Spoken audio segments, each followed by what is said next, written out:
12 제자 중에 하나로서 디두모라 불리는 도마는 예수께서 오셨을 때에 함께 있지 아니한지라. 다른 제자들이 그에게 이르되 우리가 주를 보았노라 하니 도마가 이르되 내가 그의 손에 못자국을 보며 내 손가락을 그 못자국에 넣으며 내 손을 그 옆구리에 넣어보지 않고는 믿지 아니하겠노라 하니라. 여드레를 지나서 제자들이 다시 집안에 있을 때 도마도 함께 있고 문들이 닫혔는데 예수께서 오사 가운데 서서 이르시되 너희에게 평강이 있을지어다 하시고 도마에게 이르시되 네 손가락을 이리로 내밀어 내 손을 보고 내 손을 내밀어 내 옆구리에 넣어보라. 그리하여 믿음 없는 자가 되지 말고 믿는 자가 되라. 도마가 대답하여 이르되 나의 주님이시오 나의 하나님이시니이다. 예수께서 이르시되 너는 나를 본고로 믿느냐? 보지 못하고 믿는 자들은 복되도다 하시니라. 예수께서 제자들 앞에서 이 책에 기록되지 아니한 다른 표적도 많이 행하셨으나 오직 이것을 기록함은 너희로 예수께서 하나님의 아들 그리스도이심을 믿게 하려 하며 또 너희로 믿고 그 이름을 힘입어 생명을 얻게 하려 함이니라. 아멘. 오늘 본문은 예수님이 부활하셨다는 소식을 듣고도 내가 직접 그의 손의 못자국과 옆구리의 창자국을 만져보지 않고는 믿지 못하겠다고 버티는 도마의 이야기입니다.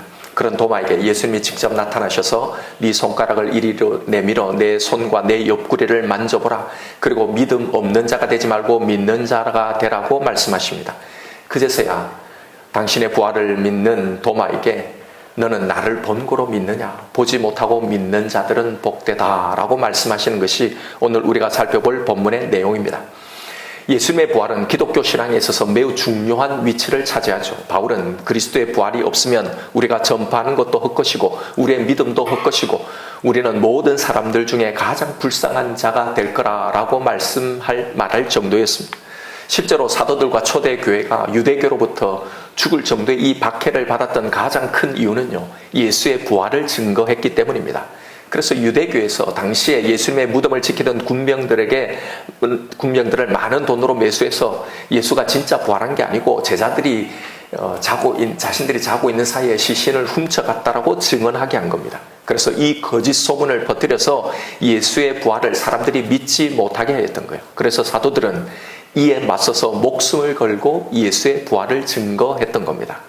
자, 그렇다면 한 가지 의문이 생깁니다. 기독교 신앙에 있어서 이 부활이 이렇게 중요한 것이라면 왜 예수님은 공개적으로 당신의 부활을 드러내시지 않았을까 하는 겁니다. 만약에 부활하신 후에 수많은 사람들이 모인 성전이나 혹은 빌라도의 총독 관저에 짠하고 나타나 보이셨다면 이 부활이 더 확실하게 증거되지 않았을까 말입니다. 그랬더라면 부활했느니 안 했느니 옥신각신할 필요도 없고 전도도 훨씬 더 쉬웠을 거고 훨씬 더 많은 사람들이 당신의 부활을 믿고 구원을 얻었을 것 아니냐 말입니다. 그런데 왜 이 손쉽고 확실한 방법을 사용하지 않고 이렇게 살짝 몰래 몇몇 제자들에게만 당신의 부활을 알리셨을까 하는 겁니다. 왜 이런 질문을 던지냐면 이건 오늘날도 마찬가지이기 때문입니다. 하나님은 이 땅의 모든 사람들이 다 당신을 알고 믿기를 원하시잖아요. 당신의 교회가 부흥하기를 원하고 많은 자들이 구원받고 또 천국 가기를 원하시는 것이 하나님의 소원이시라면 사실 방법은 그리 어렵지 않습니다. 매우 간단합니다. 하나님 당신의 전능하심을 그냥 보여주시면 됩니다. 우리가 전도하면 사람들이 뭐라고 합니까? 하나님이 진짜 살아계시면 하나님이 나의 이것 한번 해결해 보라고 해라. 내가 그것 해결해 주시면 내가 믿겠다라고 하잖아요. 그 사람들에게 한 번씩만 이렇게 나타나 주셔서 원하는 대로 그렇게만 해주시면 모든 교회 목사들에게 예언의 은사, 신유의 은사, 축사의 은사를 주셔서 병을 고치고 귀신도 쫓아내고 미래를 예언해서 모든 사람들의 문제를 다 해결해 주면 아마 교회가 미어 터질 겁니다. 힘들게 전도하지 않아도 됩니다. 하나님의 전능하심을 믿지 않는 자들에게 우리가 그렇게 궁색하게 변호하지 않아도 될 거란 말입니다. 그런데 사실 이것은 믿지 않는 사람들에게만 있는 문제가 아니죠. 믿고 있는 우리에게도 이런 의문이 있습니다. 우리는 분명히 하나님의 전능하신 능력도 믿고 그의 선하심도 분명히 믿습니다. 그런데 왜 하나님의 능력은 이다지도 내 삶 속에 체험해 볼 수 있는 기회가 희귀하냐는 겁니다. 매번 기적을 보여달라는 것도 아니잖아요. 한 번씩 정말 꼭 필요할 때, 진짜 내가 절실할 때 한 번씩만 보여주셔도 우리는 지금보다 훨씬 더 잘 믿을 거라 생각합니다. 목사인 저도 저의 입장에서도 너무나 힘들어하는 성도들을 볼 때요, 하나님 좀 그에게 힘을 주시고 회복시킬 능력을 주시라고 기도를 하는데요, 아무런 일도 일어나지 않습니다. 여전히 어려움 가운데 있습니다. 도대체 하나님의 그 전능하심은 언제 그런 발휘되는 건가요? 하나님의 전능하심, 하나님이 일으키시는 그 기적은 성경에 갇혀있는 우리와는 전혀 무관한 그런 이야기인가요? 오늘 본문은 바로 이것에 관한 이야기입니다. 성경이 말하는 믿음, 예수님이 우리에게 요청하는 그 믿음, 기독교의 그 믿음과 신앙이 어떤 건지를 말씀해 주시는 내용입니다. 이 이야기는 우리에게 도마의 흑 역사로 회자되고 있는데요, 우리는 도마처럼 이렇게 의심하지 말자, 우리는 보지 못해도 믿자, 하나님이 이루실 것을 진짜 믿자라고 우리는 이 본문을 봅니다. 졸지에 도마는 믿음 없는 불신자의 아이콘으로 우리의 묵상에 소비되고 있는 그런 관계로요, 사실상 여기서 예수님이 하신 이 말씀의 의도를 우리는 오해하고 있는 것 같습니다. 사실 오늘 본문은 도마의 믿음 없음을 책망하기 위해 기록된 말씀이 아닙니다. 왜냐하면 도마만이 이렇게 의심하고 눈으로 직접 보고 믿었던 게 아니었기 때문입니다. 도마만이 아니라 다른 제자들도 부활하신 예수님을 봤다는 마리아의 말을 듣고도 믿지 않았잖아요. 다른 복음서에 보면 부활을 전해주는 여인들의 말을 허탄한 것으로, 잘못 본 것으로, 헛것을 본 것이라고 말했습니다. 심지어는 직접 빈 무덤을 확인했던 베드로와 요한도요, 직접 예수님이 나타나셔서 이렇게 만나 주시기 전까지는 부활을 전혀 믿지 못한 거잖아요. 그래서 두려워서 문을 닫고 이렇게 숨어 있었던 거잖아요. 오늘 본문 앞에 나오는 20절 말씀을 한번 보십시오. 이 말씀을 하시고 손과 옆구리를 보이시니 제자들이 주를 보고 기뻐하더라. 예수님이 제자들에게 당신의 손과 옆구리를 보여주시자 그제서야 그걸 보고 예수님의 부활을 믿었다 말입니다. 왜 손과 옆구리를 보여주셨겠습니까? 안 믿으니까 보여주신 겁니다. 이거 보고 믿으라고요. 여러분, 도마만 보고 믿었던 게 아닙니다. 우리가 도마에 대한 선입견을 가지고 봐서 그렇지, 사실은 모두 다, 이 제자를 모두 다 보고 난 후에 믿었던 겁니다. 고로 이 이야기를 도마 한 사람의 믿음 없음에 대한 책망의 이야기로 읽으면 안 되는 겁니다. 우리가 여기서 좀 주목해 보아야 할 대목은요, 예수님의 이 부활을 확인시켜주는 이 20장의 이야기에서 이 보다라는 이 말이 계속 반복해서 나온다는 사실입니다. 10번 이상 나와요. 1절에 보면 마리아가 돌이 무덤에서 옮겨진 것을 보고, 5절과 6절에서 베드로가 무덤에 들어가서 보고, 8절에 그 다른 제자 즉 요한이 들어가서 보고 믿었더라라고 합니다. 20절에는 손과 옆구리를 예수님이 보여주셨다는 거예요. 그리고 그걸 보고 믿고 기뻐했다는 겁니다. 27절에는 예수님이 도마에게 내 손을 보고 믿어라 라고 말씀하시는 거예요. 29절에 너는 나를 본고로 믿느냐? 나를 보지 않고 믿는 것이 복되다. 이렇게 본다는 말을 요한은 여기서 계속 의도적으로 반복해서 적어놓고 있는 겁니다. 여러분, 본다는 것은 인간인 우리에게는 매우 중요한 겁니다. 예수님이 도마에게 너는 나를 본고로 믿느냐라고 책망조로 말씀하신 것 같죠. 그런데 여러분, 예수님의 이 말씀은 사실은 좀 어폐가 있고 모순적인 지적입니다. 왜냐하면 너는 나를 본고로 믿느냐? 나를 보지 않고 믿는 자들이 복되다고 말씀하셔 놓고요, 그러면 왜 제자들에게는 나타나서 당신의 손과 옆구리를 보여주셨냐 말입니다. 이걸 보고 믿으라는 거였잖아요. 여러분, 인간은 봐야 믿을 수 있는 존재입니다. 보지 않고는 믿을 수 없는 존재란 말입니다. 그래서 예수님도 이 땅에 몸을 입고 오셔서 친히 병을 고치는 것을 보여주셨습니다. 귀신을 쫓아낸 것을 보여주셨어요. 물을 포도주로 바꾸는 것을 보여주셨습니다. 물고기와 보리떡으로 5,000명을 7,000명을 먹이는 기적을 보여주신 것 아닙니까? 아무것도 보여주시지 않고 그냥 믿으라고 하시는 게 아니었잖아요. 그래서 예수님도 부활의 몸을 제자들에게 나타내 보이신 겁니다. 그냥 내가 살았을 때 누누이 이걸 말했으니 그냥 그렇게 알고 그 말을 믿으라고 하신 게 아니잖아요. 직접 나타나 제자들에게 보여주시고 믿으라고 하신 겁니다. 제자들뿐만 아니라 바울도요, 다메섹 도상에서 부활하신 예수님을 만나보고 예수님이 그에게 직접 보여주심으로 그래서 믿게 되었던 거잖아요. 이렇듯 모든 인간은 봐야만 믿을 수 있는 겁니다. 보지 못하는 걸 믿을 수가 없단 말입니다. 그래서 이렇게 하나님도 이스라엘 백성에게, 그리고 예수님도 이렇게 제자들에게 당신을 보여주신 겁니다. 그렇다면 도대체 오늘 본문에 너는 나를 본고로 믿느냐, 보지 못하고 믿는 자들이 복되다라고 하신 이 말씀은 도대체 무슨 의미일까 하는 겁니다. 이 말씀에서 예수님이 포커스를 두신 것은 도마가 아닙니다. 도마의 믿음 없음이 아닙니다. 그 뒤에 나오는 말이에요. 앞으로 보지 못하고 믿게 될 자들, 여기에 강조점이 있습니다. 이 말씀은 도마를 책망하기 위해 하시는 말씀이 아니라 앞으로 일어날 이 보지 못하고 믿게 될 복된 자들을 향해 하시는 말씀입니다. 왜요? 이제 앞으로는 예수님을 직접 보지 않고도 믿어야 하기 때문입니다. 요한복음은 예수님이 부활 승천하신 이후에 대략 60년이 흐른 뒤에 기록된 말씀입니다. 예수님의 죽음과 부활을 직접 본 제자들은 이미 세상을 다 떠났습니다. 이제는 그 예수님을 볼 수도 없습니다. 오직 제자들이 전달해 준 그 말, 그리고 기록된 그 말씀으로만 믿어야 했던 거예요. 이건 이제 이 이후에 모든 세대들에게 다 해당되는 말입니다. 바로 이들이 여기서 예수님이 말씀하신 보지 못하고 믿게 될 복된 자들이었던 거예요. 여러분, 이 복된 자들에 누가 있습니까?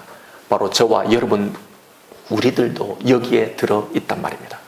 그래서 여기서 도마는 보지 않고도 믿어야 하는 이 예수님 승천 이후에 믿게 될 모든 성도들, 모든 신자들을 대표해 여기에서 있는 겁니다. 고로 예수님은 도마를 책망하시려는 것이 아니라 바로 그를 통해 이제 앞으로 우리의 믿음이 어떻게 만들어지고 어떻게 형성되어지는지, 우리의 믿음과 우리의 신앙을 하나님은 어떻게 인도해 가실 건지를 여기서 도마를 통해 말씀해 주고 계신 거예요. 그 방식이 뭐라는 겁니까? 보지 못하고 믿는 믿음입니다.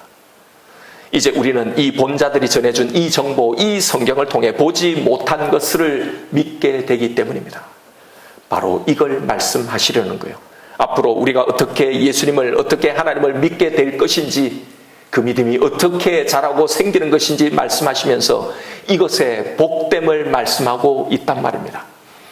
여러분, 오늘 본문은 기독교의 믿음, 기독교의 신앙이 뭔지를 가장 잘 보여주는 이야기입니다.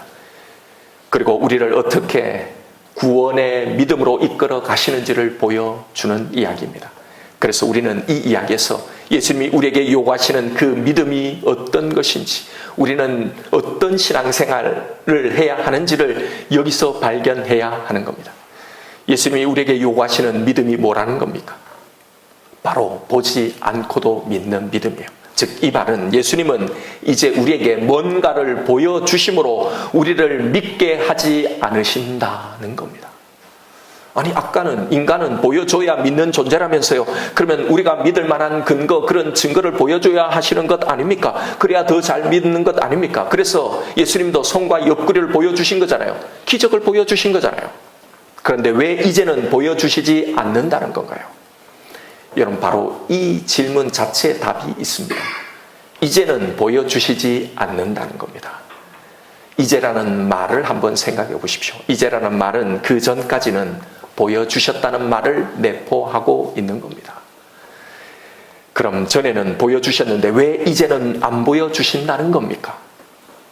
보여주는 것으로, 본 것으로는 믿음이 생기지 않기 때문입니다. 우리는 보여주셔야, 내가 봐야 믿음이 생긴다고, 그걸 확실히 믿을 수 있다고 생각합니다. 그래서 늘 보게 해달라고, 기적을 보여달라고, 그래야 내 믿음이 더 강해질 거라고, 더 잘 믿을 거라고 하나님께 볼 수 있는 증거를 요청하는 겁니다. 그런데 보십시오. 본다고, 보여준다고 믿음이 생기던가요? 기적은 절대로 믿음을 만들지 못한다는 것이 예수님의 공생애 속에서, 그 이야기를 담은 이 사복음서에서 분명하게, 확연하게 드러났잖아요. 인류 역사상 이때만큼 가장 많은 기적이 일어났던 때가 있습니까? 그럼에도 이 기적이 유대인들의 믿음을 만들어내지 못했더라라는 것 아닙니까? 심지어는 예수님을 믿는다는 제자들도 그 공생의 사역 내내 예수님이 행하신 그 수많은 기적을 직접 가장 가까이서 보고서도, 심지어는 예수님이 부어주신 그 능력으로 자신들이 직접 이런 기적을 행했으면서도 예수님의 말씀을 전혀 믿지 못했던 거잖아요. 여러분, 이건 뭐 다른 증거 찾을 필요 없이 우리가 이 사실에 대한 가장 확실한 증거잖아요. 여러분, 지금까지 신앙생활 하면서 하나님이 하셨다고 고백할 만한 이 일이 한 가지쯤은 다 있을 것 아닙니까? 아니, 사실은 수없이 많죠. 그런데 그런 체험들이 진짜 믿음을 만들어내던가요? 그때는 정말 그걸 체험하고 정말 이제는 잘 믿겠다고, 이제는 진짜 믿겠다고 입에 침이 마르도록 약속을 했건만, 그러나 여러분, 다시 조금 어려움이 오면, 또 힘들어지면 또 하나님이 마치 전혀 없는 것처럼 그렇게 염려하고 두려워하잖아요. 그래서 하나님은 이제 보는 것으로 믿게 하시지 않으시는 겁니다. 이제는 보지 못해도 믿게 하시는 이 방식으로 우리의 믿음을 키워 가신다는 거예요. 이 말은 어떻게 들으면 처음에는 이렇게 해봤다가 안 되니까 이제 작전을 바꿔서 이렇게 하겠다는 말씀처럼 들리지만 아닙니다. 여러분, 사실 이게 처음부터 당신의 백성들로 하여금 믿음이 생기도록 작정하신 하나님의 방식이었다는 사실입니다. 처음부터 그랬습니다. 이미 기적으로 믿음이 생기지 않는다는 걸, 보는 것으로 절대로 믿음이 생기지 않는다는 걸 하나님은 이미 다 아셨습니다. 여러분, 출애굽 사건을 한번 보십시오. 10가지 재앙, 그런 기적을 보고 홍해가 갈라지는 것을 보았습니다. 광야의 구름 기둥과 불 기둥을 보았습니다. 반석에서 물이 나오는 것을 보았습니다. 하늘에서 만나와 메추라기가 떨어지는 것을 보고 그들이 믿었습니까? 그 수많은 기적들은 그들의 믿음을 하나도 만들어내지 못했습니다. 하나도 자라나지 않았습니다. 광야에서 조금만 물이 없고 조금만 길이 험하고 조금만 어려움이 오고 힘들어지면 이내 원망과 불평이었습니다. 다시 애굽으로 돌아가자였습니다. 하나님은 이걸 아셨습니다. 그래서 도리어 광야의 생활을 기적이 아니라 그냥 그 광야의 길을, 그 물이 없는 상황, 길이 험한 그 상황을, 삶의 불편함을 만나며 걷게 하신 겁니다. 우리가 볼 때 기적의 이야기들만 나와 있으니 모든 40년의 시간이 그런 것 같지만, 여러분, 40년의 시간은 사실은 그런 게 아니었어요. 기적이 아니었습니다. 가나안 정복 전쟁 때 믿음의 전쟁을 하게 하신 겁니다. 가나안의 모든 족속들을, 그들의 성들을 하나님은 여리고 성을 무너뜨린 것처럼 그렇게 기적적으로 그 방법으로 정복하실 수 있었습니다. 그럼에도 그런 기적의 방법이 아닌 그 여리고의 하나님을 믿는 이 믿음으로 이 이후의 모든 싸움을 그렇게 싸워가게 하셨던 겁니다. 여리고 이후의 가나안 정복 전쟁에서 하나님은 기적을 보여주시지 않았단 말입니다. 사사시대는 어땠습니까? 여러분, 사사기를 읽어보십시오. 사사의 등장은 그 400년의 사사기의 기간 동안에 잠깐이었습니다. 그리고 나머지 대부분의 삶은 사사를 일으키신 그 하나님을 믿고 그 믿음으로 살아내야 했던 바로 그 시간들이었어요. 기적으로만 이스라엘의 신앙을 만들어내고 인도하신 것처럼 보이지만, 여러분, 제대로 보면 기적이 아니었습니다. 기적을 보지 못해도 믿을 것을 요구하셨던 겁니다. 여러분, 이건 사실 훨씬 전에 창세기에 나오는 아브라함과 야곱, 요셉 이 족장들의 이야기도 마찬가지입니다. 그렇게 애굽의 바로와 그 아래 아비멜렉을 제압하실 수 있는 전능함이 있으셨습니다. 하나님 말씀 한마디로 그의 태들을 모두 닫게 만들고 혹은 열게도 만드실 그 전능을요. 그런데 하나님은, 하나님의 그 이 전능은 아브라함에게 그냥 기적적으로 아들을 주시는 것, 그것으로 사용되지 않았단 말입니다. 기적이 아니라 25년의 기다림의 그 시간이 아브라함의 믿음을 길러낸 시간이었던 겁니다. 야곱도 요셉도 마찬가지입니다. 여러분, 보이는 기적이 아니라 보지 못해도 믿어야 하는 그 긴 시간들을 통해서 하나님은 당신의 백성들의 믿음을 길러내신 겁니다. 여러분, 이게 처음부터 당신의 백성들의 믿음을 만들어 가시는 하나님의 방법이란 말입니다. 혹자는 그렇게 말할 겁니다. 아니, 그래도 저 사람들은 다 기적이라도 좀 체험을 했지 내게도 이런 기적 하나 보여주시고 시작해야 하는 것 아닌가라는 불만이 있으신가요? 여러분, 바로 이 말, 바로 이런 생각, 이게 기적으로 보는 것으로 우리의 믿음이 만들어지지 않는다는 가장 결정적이고 강렬한 증거인 겁니다. 여러분에게는 정말 아무런 기적이 없었나요? 정말 하나님을 감각하고 믿게 만들었던 그 사건이 하나도 없었습니까? 그런데 여러분은 그런데 어떻게 이렇게 하나님을 믿게 되었나요? 아니잖아요. 다 있었습니다. 하나님을, 예수님을 믿는 모든 사람들의 믿음의 이 시작은요, 다 아무에게나 주시지 않는 성령의 임재하는 이 기적으로 시작된 겁니다. 성령의 은혜로 믿음을 부어주셔서 왠지 설명하지 못할 내 마음의 변화들이 일어난 겁니다. 그 마음들이 생긴 겁니다. 교회 가고 싶은 마음들이 생기고요. 믿어지는 심령을 주신 겁니다. 말씀을 읽고 싶은 마음을 주신 거예요. 여러분, 이게 기적 같은 일이 아니고 뭔가요? 혹은 실제로 기적을 경험하기도 합니다. 이런 것으로 다 여기까지 온 거잖아요. 그런데 문제는 우리는 여전히 처음 방식 그대로, 그 방법 그대로 지금도 그것을 구하고 있다는 겁니다. 처음 느꼈던 그 감정, 그런 기적, 그런 마음을 똑같은 방식으로 매번, 매 건마다 그렇게 요구하고 요청하고 앉아있는 겁니다. 여러분, 이건 뭘 말해줍니까? 이건 신뢰 관계에 전혀 발전이 없다라는 겁니다. 바로 이거요. 이런 방식으로는 절대로 신뢰가 생기지 않기 때문입니다. 그래서 이제는 예전의 이 신뢰를 근거로, 나에게 보여주신 이 근거로, 그 관계를 근거로 이제는 기다리는 것이 필요하단 말입니다. 갓난 아이처럼, 유아기 어린 아이처럼 맨날 울면 달려가서 모든 걸 다 해결해주는 그런 방식에서 이제는 자라나야 한다는 겁니다. 왜냐하면 그런 방식으로는 한 인간에게 있어야 할, 한 인간이 갖춰야 할 그 인격과 인품, 그 품격이 전혀 길러지지 않기 때문입니다. 이제는 엄마가 눈에 보이지 않아도 나를 보호하고 있다는 걸 알아야 합니다. 눈앞에 보이지 않아도 기다릴 줄, 참을 줄 알아야 합니다. 처음의 방식으로 그렇게 평생을 양육하는 부모는 없단 말입니다. 여러분, 바로 이 이야기를 지금 하고 있는 거예요. 보지 못해도 믿는 것, 이게 왜 복되다고 하시는 건가요? 이것이 기적이 만들어내지 못하는 진짜 믿음, 그 복됨을 만들어내기 때문입니다. 여러분, 체험의 신앙, 기적을 경험한 신앙이 매우 뜨거운 것 같습니다. 매우 열정적인 것 같습니다. 대단히 높은 신앙의 수준 같아 보입니다. 그런데 여러분, 그런 신앙은 오로지 또 다른 기적과 체험만으로 유지될 뿐입니다. 기도의 응답이, 체험이, 신비한 역사가 사라지면 금방 시들어 버리는 겁니다. 그래서 그런 신앙은 늘 보여달라고만 하는 겁니다. 여기에 멈춰 있는 겁니다. 오늘 예수님이 말씀하신 이 복된 믿음으로 나아가지 못하는 겁니다. 여러분, 이건요, 보이는 것만으로 믿으려고 하는 건 믿음이 아니기 때문입니다. 믿지 않는 겁니다. 신뢰가 사실은 거기에 전무한 겁니다. 흔히들 성도님들이 가지는 하소연이요, 예전에 초신자 때는 그렇게 하나님이 잘도 들어주시더만 지금은 왜 이렇게 안 들어주시냐는 거죠. 여러분, 그런 우리에게 이 말씀을 하고 계신 겁니다. 이제까지 나를 본구로 믿었느냐?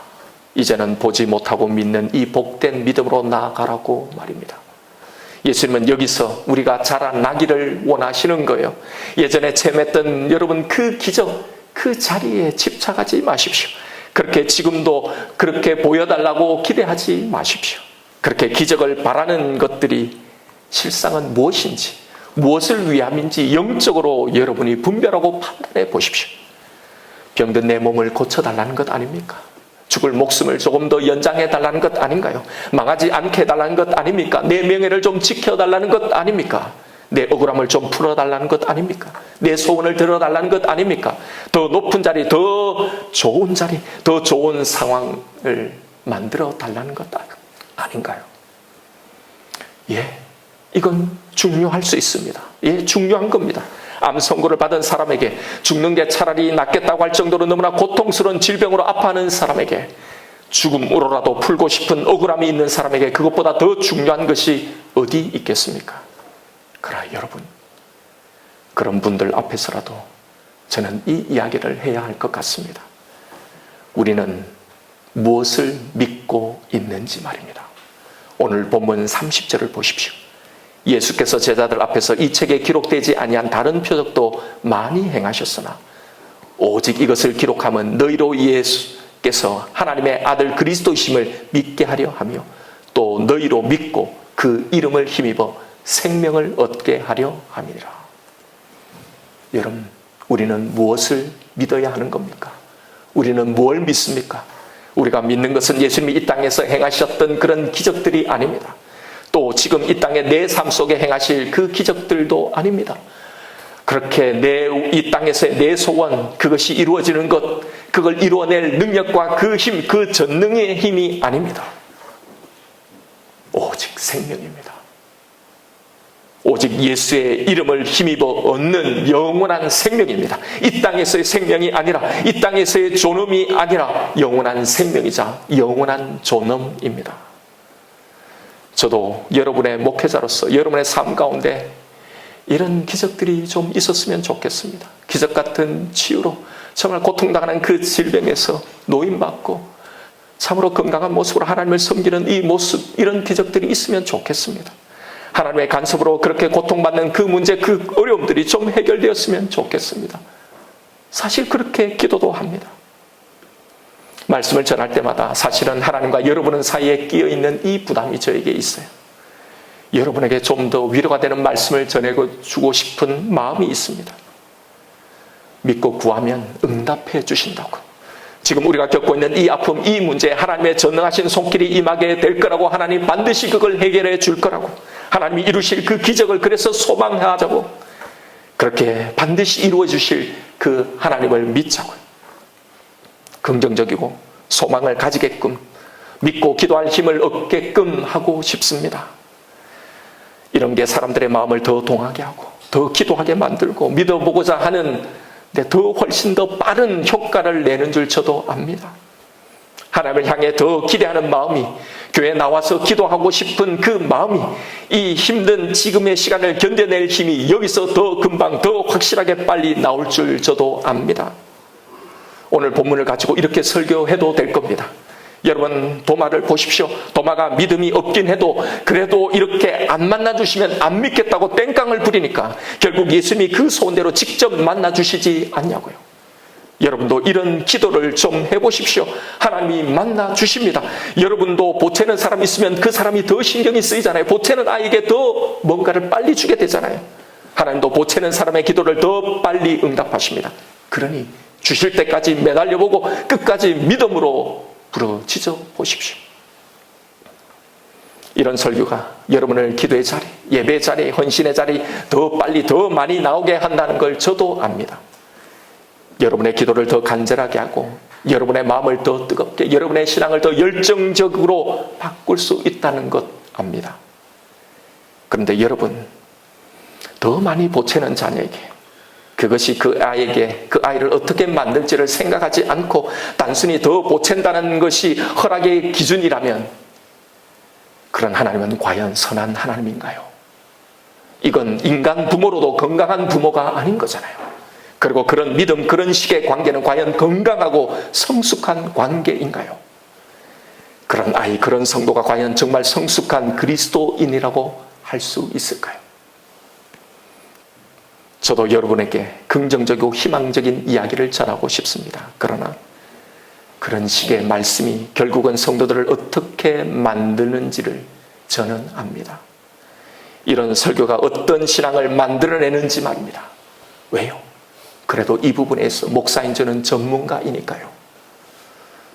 여러분, 기적을 바라는 신앙은 절대로 믿음을 만들어내지 못합니다. 이건 제 개인의 견해가 아니라 성경에서 하나님이 보여주신 모든 기적이 보여준 결과지입니다. 보십시오. 성경에서 행하신 모든 하나님의 그 선하심의 기적들이 뭘 만들어냈는지요.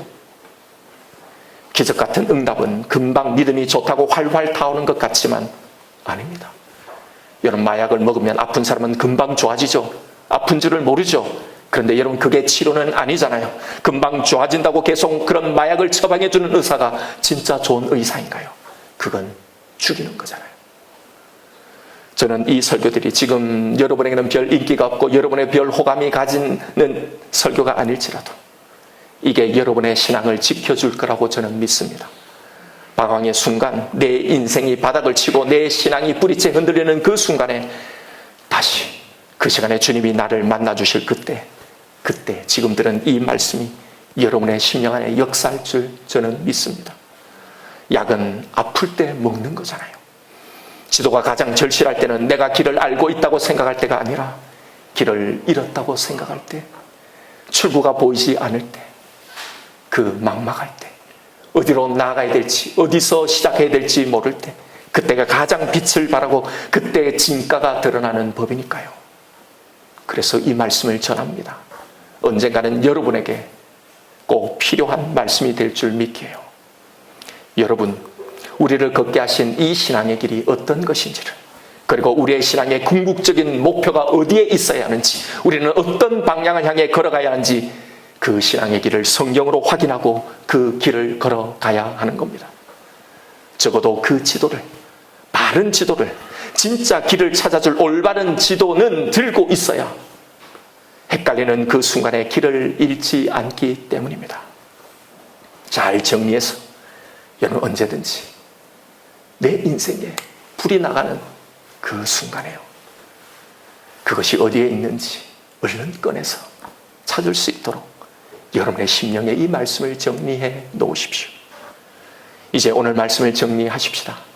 여기서 주님이 우리의 신앙을 어떻게 이끌어 가시겠다고 하시는 겁니까? 이제 앞으로 보지 않고 믿는 자가 되라고 말씀하십니다. 이 말의 의미가 무엇일까요? 앞으로 우리의 삶 가운데 보여지지 않지만, 아니 보지 못해도 믿고 나가야 할 일이 많을 거라는 겁니다. 여러분, 이건 뭘 말합니까? 기적이, 응답이 우리의 신앙을 이끌어가지 않을 거라는 겁니다. 하나님 우리를 그렇게 만나주시지 않을 거라는 겁니다. 이 말은 우리의 기도가 응답받지 못할 거라는 겁니다. 대부분의 우리의 기도가 응답받지 못할 겁니다. 내 앞에 보여지지 않을 겁니다. 여기서 보지 못하고 믿는다는 말은요, 보여주실 때까지의 기다림을 내포하고 있는 말입니다. 로마서 8장 24절에서 바울은 이것에 대해서 우리에게 말해줍니다. 우리가 소망으로 구원을 얻었으며 보이는 소망이 소망이 아니니 보는 것을 누가 바라리요. 만일 우리가 보지 못하는 것을 바라면 참으로 기다릴지니라. 여러분, 보여주실 때까지의 기다림, 참음으로 기다리는 것, 이것이 예수 믿는 자의 삶입니다. 여기서 예수님이 우리를 이끌어 가시는 우리의 믿음을 만들어내는 방식입니다. 하나님이 우리를 걷게 하신 신앙의 길이 바로 이것입니다. 여러분, 지금 당장 이 땅의 시간 속에서 보여지지 않는다고 실망하지 마십시오. 우리가 믿는 것은, 우리가 믿어야 할 것은 보여지지 않는 이 땅의 것이 아니라 영원한 생명이잖아요. 그래서 참음으로 기다리라고 하신 겁니다.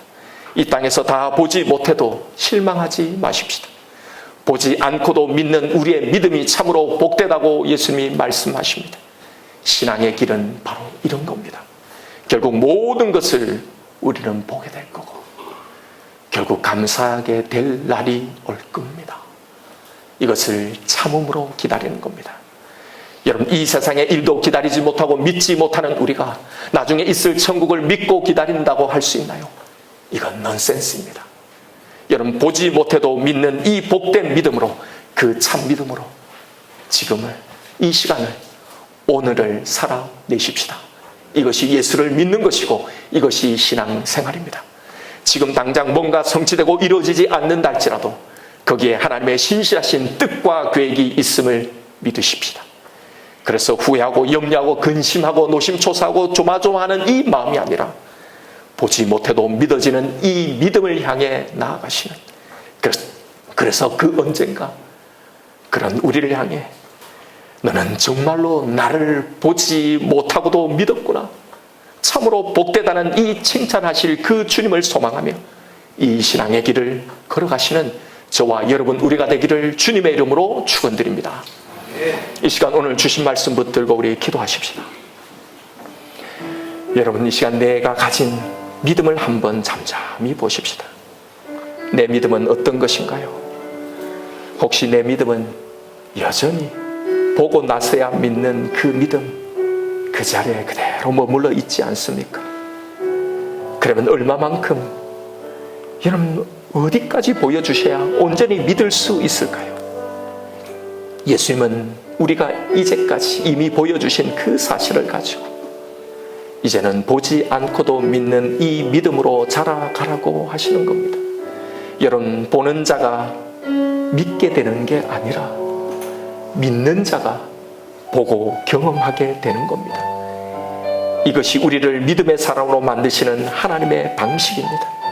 그러니 이제 내 기도에 응답해 주셔야, 이 문제를 해결해 주셔야, 나에게 나타나 주셔야, 그렇지 않으면 믿지 못하겠다고 말하지 마십시오. 보여주셔야 믿겠다고 하지 마십시오. 그렇게 아무리 봐도 그건 생명을 얻게 하는 구원의 믿음을 만들어내지 못합니다. 하나님이 우리에게 어떻게 이 복된 믿음을 만들어내시는지 이제 아십시다. 기적이 아닙니다. 아브라함은 25년의 약속의 성취를 보지 못하고 기다렸어요. 야곱은 보지 못하고 하란에서 그 험악한 세월을 보냈습니다. 요셉은 애굽에서, 다윗은 광야에서 보지 못하고 기다린 겁니다. 사울은 평생 자신의 육신의 가시의 해결을 보지 못하고 믿었던 겁니다. 여러분, 혹시 지금 보이지 않는 것 때문에, 보여주지 않는 것 때문에 힘든 것들이 있나요? 지금 현재 눈에 보이는 것 때문에, 혹은 반대로 보이지 않는 것 때문에 여러분 낙심하고 절망하지 마십시오. 눈에 보이지 않지만 반드시 존재하고 계신 주님의 그 세밀한 손길, 그 인도하심을 믿으십시다. 우리는 이미 이것을 보았습니다. 이미 보여주셨습니다. 이제는 그 보여주신 그것을 믿고 나아가십시다. 보지 않고도 믿는 이 복된 믿음을, 이 신앙을 내 신앙의 목표로 정하십시다. 이걸 향해 나아가십시다. 이 시간 기도하십시다. 주님, 저도 보지 않고도 믿는 이 복된 믿음이 생기게 하여 주옵소서. 하나님, 이것이 내 신앙의 목표가 되게 하여 주옵소서. 이 시간 나에게 주신 말씀이 있을 겁니다. 우리 이 말씀 붙들고 하나님 앞에 기도하며 나아가십시다.